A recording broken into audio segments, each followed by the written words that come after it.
Hey friends, Coach Weiser here with your fitness tip of the day. As it's Thursday, one thing I want to talk to you about is your setup for your squats, okay? Your setup for your squats. So we're actually just going to start with the bar on the rack, all right? We want to make sure that your rack height is appropriate for you, all right? So that way it's not too high and it's not excessively low. Basically, you want it here just to the upper part of your chest. So that way when you do get underneath it, you can casually get underneath just to make sure that you're not having to tiptoe up and over those hooks, and you're not having to squat excessively and going up to that, all right? So for me, the rack height here is just right, just above that chest level, and that's where I want it. So from here, what we want to do is making sure that you place your hands evenly onto the bar. So you can utilize the rings if you want.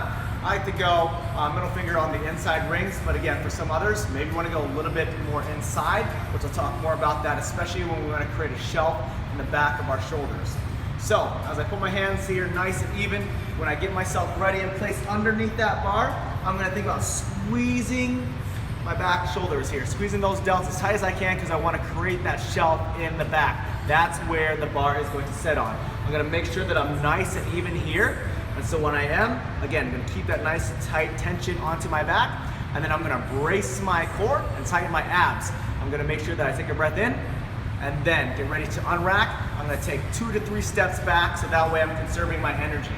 So from this point, what we want to do here, we want to make sure that we keep our chest nice and tall. Think about a nice, good, big chest, but we're not hyperextending our back. All right? The next thing is try to drive that bar into that shelf there that you made with your shoulders, and we want to keep those elbows underneath that bar. Next thing I'm going to look at, I'm going to corkscrew my feet into the ground. All right? Turn them out slightly, about 30 degrees or so. Okay, we're standing about shoulder width apart. It's about a general rule of thumb. Make sure that our knees are going to track that big toe line, making sure that we brace our core and keep that chest up. We're going to sit the hips back and down without over hyperextending that lower lumbar, okay? So before I squat, I'm going to take a nice good big breath in. When I do that, again, brace your core and tighten your abs, all right? And I want you to hold that breath until you come back to the top of the lift and then rebreathe. So from here, when you're looking, look either ahead or 6 feet in front of you to make sure that your head stays neutral, all right? From this moment here, I'm going to take that breath, hit that full squat. Now we want to make sure that we squat to death. We want to try to work on our mobility and get the crease of the hip below the top of the knee. Control the bar all the way down by maintaining body tension, all right? Again, I'll show you one last time.